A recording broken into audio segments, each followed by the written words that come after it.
differently than Mayor Cooney?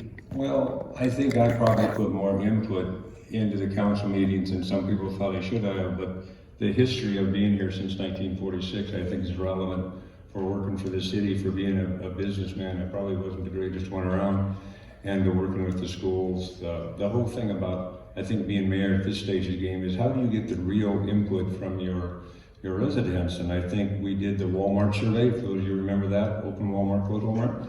In 10 days, we had almost 2,000 signatures, and I think that may be something we need to develop. I can't see what you did. 30 seconds? Okay. I would like to do that again. We also did it with the roundabouts on Johnson Avenue, and we received 95% of information back on that. So I think that needs to be done. Mike does a great job. I'm just a little more, what do you want to call it, official looking, because I think a shirt and a tie represents the people that have served before me and have served in justice to the position I want. That's enough. Oh God, what happened to my tie? I have never seen you with a tie, dude. Interesting question from the audience. Someone wants to know if, Mayor Cooney, I'll start with you. I don't believe you have any intention of wanting to turn the one-way bridge back into two-way. Would that be correct? And why? No, this has been discussed I went back through the meeting minutes and the number of open houses and council meetings, and we had at least a dozen going back 12 years. We probably had 24 meetings. They were lightly attended. Bob was mayor at the time, and then when I took over as mayor, I thought, you know what? Somebody has to make a hard decision. We've been talking about this for 12 years. I know the bridge is extremely unpopular in some circles in town, but I do believe that bridges connect and they don't divide. Thank you, Mike. Bob Goedde, are you in favor of trying to turn that back into I would two-way? like comments from the citizen, as a simple survey. I question the whole operation of the one-way. There was twice that we were on the Public Works Trust Fund, that $300 million bid for about $3.5 million to widen the sidewalks and we could take the sidewalks off, move them out wider, and put the original railing back up on a light post. Well, our infamous legislature, not you, Mike, stole it. They had to clear the budget, so they took the money. I think that there's $700 million in the Public Works Trust Fund, and I think we need to look at that doing again. I don't think that we did a lot to the bridge that makes it not recoverable at the sidewalks. What is difficult is the $1.3 million for the streetscape or the one-way section going into that. I think that would be difficult, and that thing they put in the middle of Woodland Avenue is going to be hell on snow. So that's enough. Mayor Cooney, would you like to rebut? Well, let's go back in time. We started looking at the bridge when the state asked us to strongly consider before they mandated us to restore it. So that was number one. That bridge needed restoring. There was concrete falling from underneath, and if you remember what the bridge looked like before Memorial Day, railings were leaning. The bridge was not safe to walk on.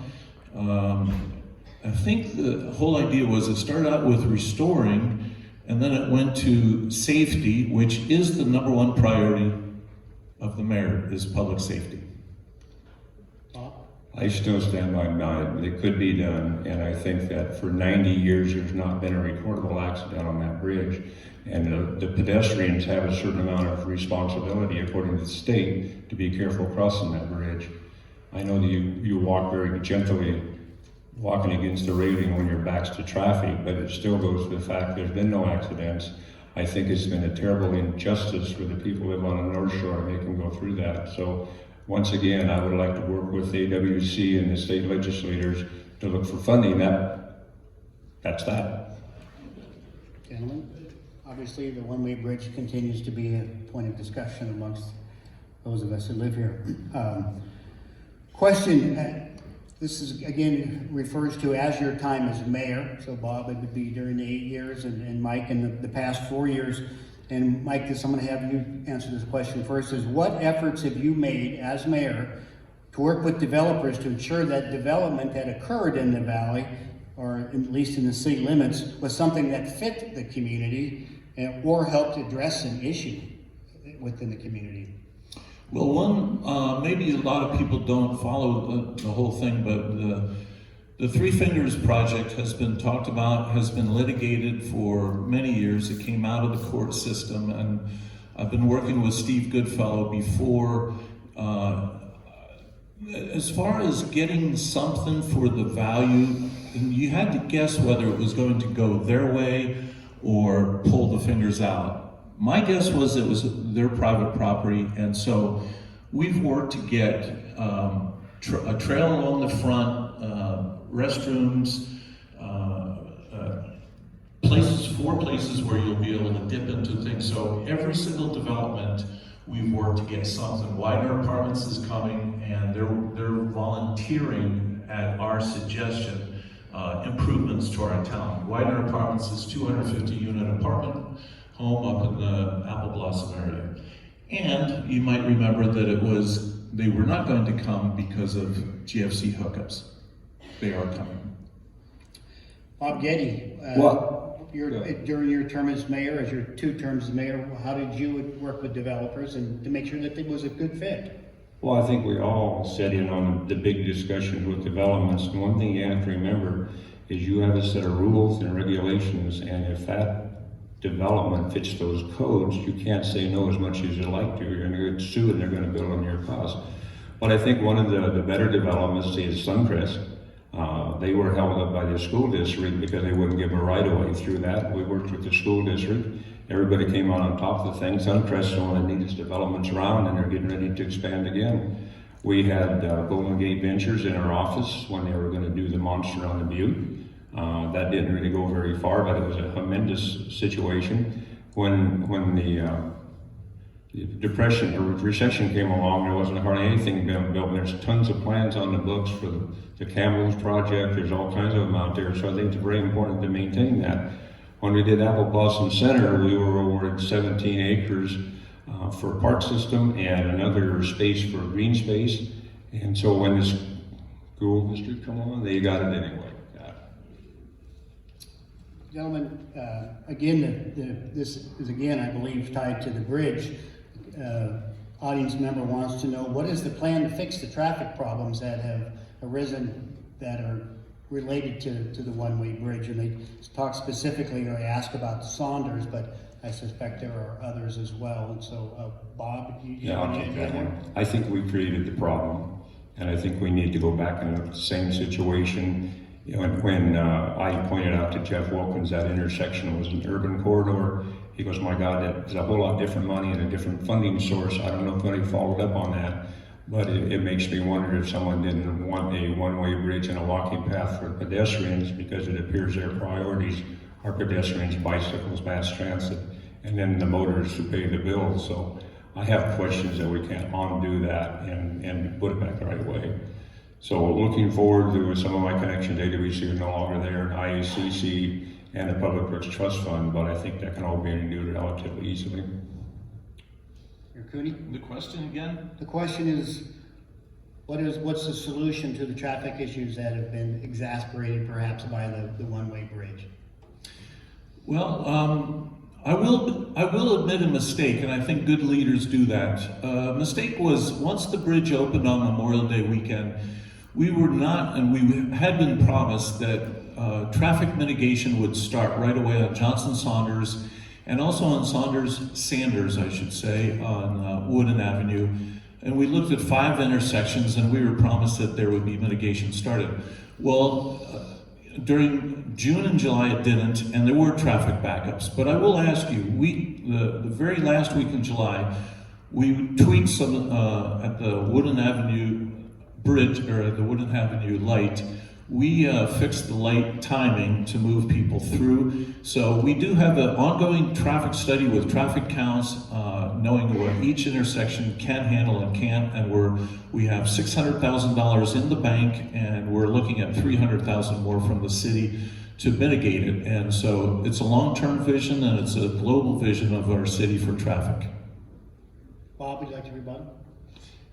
Well, just back to the same thing. I think that as Manson grows, we're gonna have this situation 12 months out of the year. If you aren't aware that Manson will be bigger than Chelan when the build out comes because of buildable property out there. It's not gonna get any easier, and we gotta do something more than try to figure out what's that intersection. And we sure as heck don't wanna make one-way traffic up Wooden Avenue and block Highway 97A and 150 to one lane each way. I hope that has faded away. So other than that, Gentlemen, one of you will be sworn in as mayor after the 1st of January. We'll start with Bob Goedde, candidate Goedde. What's your first action going to be? January. well, first action, obviously, to get back into the city hall and make myself aware and work with all the city staff. There's been tremendous changeover in city administration, finance director, park director, all those positions changed. So I think it's important to get a feel of how I work and how they work and get the most cohesive start that we can. And then look into finding what my pet project is to get a method that we can put in billing envelopes or do some surveys at the police department, the post office to find out what the people really want. Thank you. Mayor Cooney, what are you going to do in January? You have a priority? Well, I know growth, traffic, and housing are the top three things on my mind. And we didn't talk about housing, and some people will call it affordable housing, then you see them kind of roll their eyes or whatever. But John Higgins talked about it. We call it attainable housing, or housing the people that want to just stay here, work here, people that are making $30,000 to $50,000 a year. It's the middle class that's leaving our town, and I really want to make a stop to that. I want to see that come to an end, and I'm really excited that we are part of a housing trust that got started, and we are moving forward with our very first project in town, 1 block from City Hall, and it will be affordable, attainable, whatever you want to call it. So I'm going to keep working hard on those 3 issues. Bob, you want to follow up? Well, I agree with what he said. I think my 3 priorities would be transportation, housing, and recreation. And the reason I throw recreation is that we, the people that live in Chelan, don't get to recreate very much in our facilities because we have too many visitors. And I think that's where our focus is. We need to do some alterations on that. I would look to charge them to get into the park. We've done it before. That will decrease the flow and send them somewhere else and alleviate the stress in our parks. I think what Mike has done in Olympia by getting that ballot passed, or assisting getting that ballot passed, is tremendous. Thank you. Mike, you have anything to add? No, it was a nice finish, though.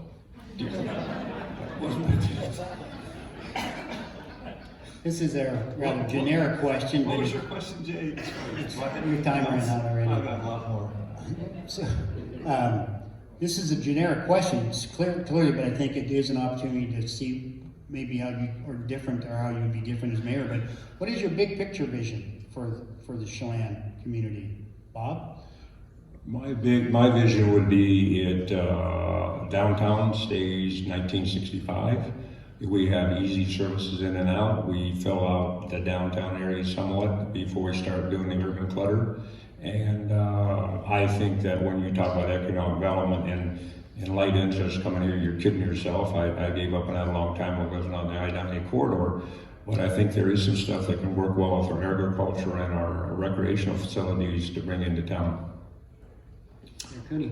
Well, I read a great book before I became a council member, and it's called The Good Great Place. And it talks about most people have home, they have a workplace, and they look for a third place. And that book really set a tone for me as far as a strong community has a soul, and it has a caring attitude towards others. How I see the big picture of our town is there are so many towns like ours that have changed because of, in our case, it's West Side billionaires coming here, not millionaires, and changing the dynamics of it. It'd be great to keep the small town, and I'm going to fight to do that and put residents first. Here's a question we had to know was going to pop up. There's lots of opinions in Chelan, but it seems that majority of folks aren't in favor of another development like the Lookout. How did that happen, and what will keep it from happening again? Start with you, Mayor Cooney.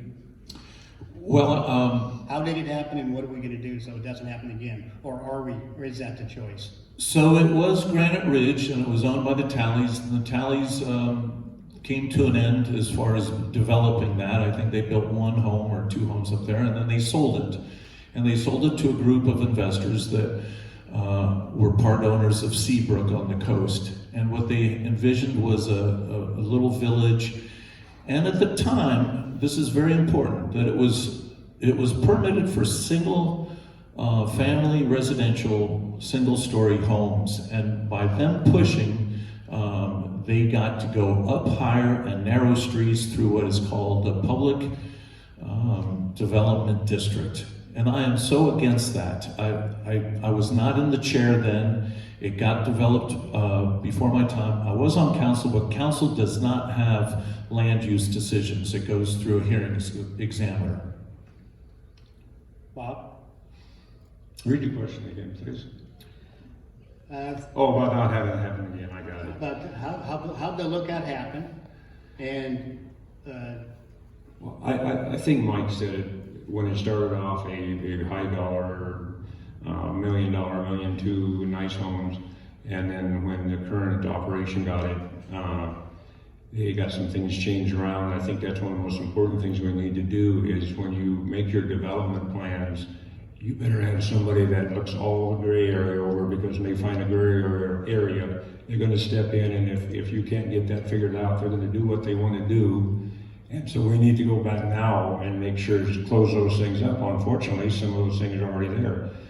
So one of the things that will probably stop it is we are running out of water. I think John Olson made that a point, so it may choke itself by not having enough water to facilitate some of these larger projects. I think both of you talked about what happened.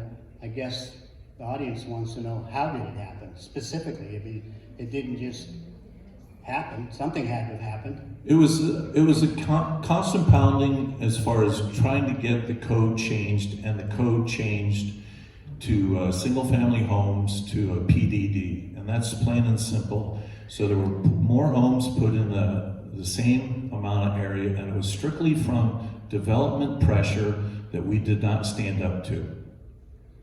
Bob? I don't disagree. I don't really recollect on how that affected the mayor's position. It was about the time I was going out when they came in. But we're back to the same thing. You have to cut your regulations back and get rid of the gray area so they can't keep developing these things.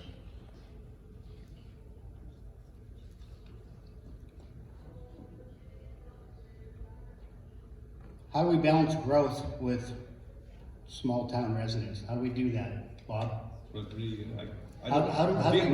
do we balance growth, inevitable growth, with trying to retain that small town that we have?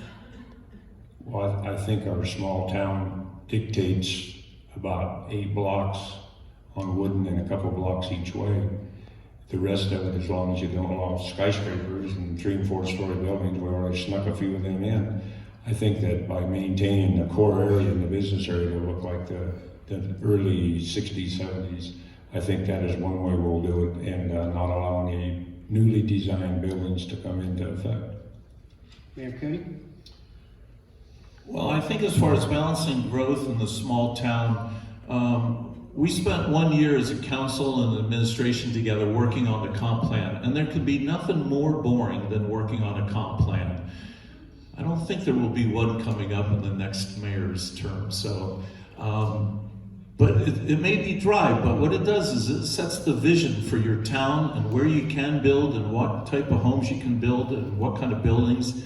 It talks about where you invite growth and where you don't invite growth.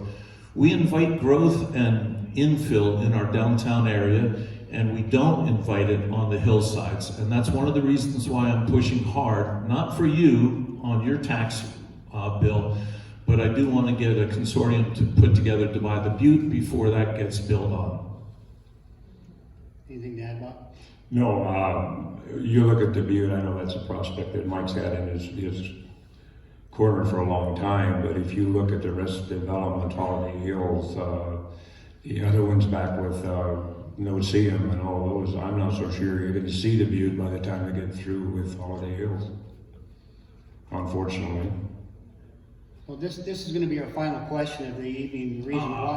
The reason why is because calm down, is because the rest of these are all duplicates. But you can see that most of the questions that have been submitted tonight have to do with development. I mean, and how do we retain our small town? I mean, it's not surprising to any of us, I'm sure. This one isn't necessarily related to growth. You both served as mayor, and what have you done to seek outside revenue, and how have you been successful during your term as mayor to successfully get some revenue from outside, whether it be at the county, state, or federal level, and was that money put to good use? We'll start with you, Mayor Cooney. Okay. Through the state, we got a $300,000 capital, thanks to our legislator, Mike Steele, for traffic mitigation. We also got $300,000 from the Chelan Douglas Transportation Council for traffic mitigation. We got $280,000, which we spent to keep the roundabout. It was probably my first month on the job, and that roundabout was going to go away, and it was going to go to Kashmir for the Goodwin Avenue Bridge, and we saved it. And so there's a number of funding things. I love doing that. I like going out and asking for money. As far as Trust for Public Lands is in helping us be part of one of the funding sources to acquire the butte, along with a couple others. Thank you. Well, I could go on about the millions of dollars that we, the city of Chelan, but most of it relates directly to a heck of a good staff on the administrations, the finance director and the park director. But on a personal note, I go into the Public Works Trust Fund seminars, going to IACC. On one occasion, we received a funding source to change all the LED lights on our street lights, to do major renovation in the HVAC system. That got us $800,000, and the $300,000 beyond that would have been saved in that, but I pursued the PUD and they donated $300,000 for switching over to that.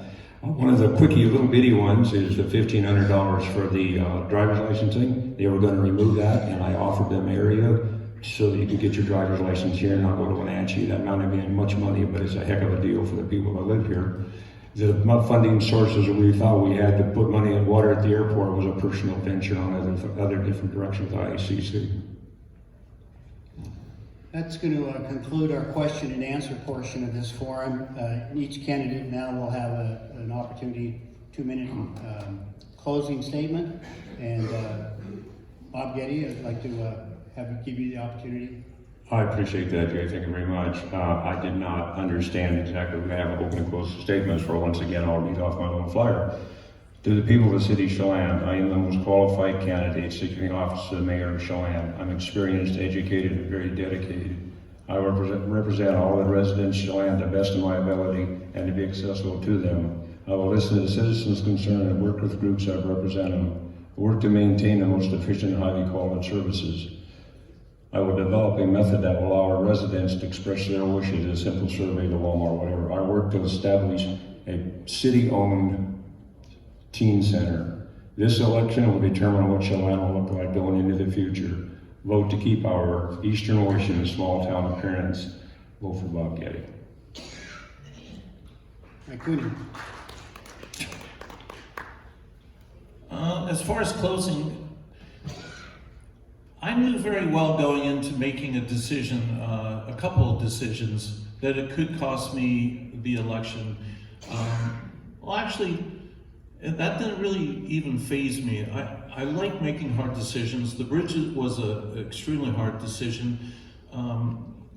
For me, I want to see, I'd like to see our town, if I don't prevail, and I hope I do prevail in winning this, I ask everybody to please be a little bit more accepting of others. There's just so much unacceptance of people in this world today. It happens in every country and every town, and I just think Chelan, we're better than that. And I'm just going to give a quick little thing. I think about a leader is sitting in driving a bus, and all the towns in that bus, and you have a windshield in front of you which is so much infinitely larger than the rear view mirror. I think the rear view mirror is important to know where you've been, but man, I'm focused on where we're going, and I want to just go back to my very first comment. I hope you vote for me because I don't want to be a priest. Thank you.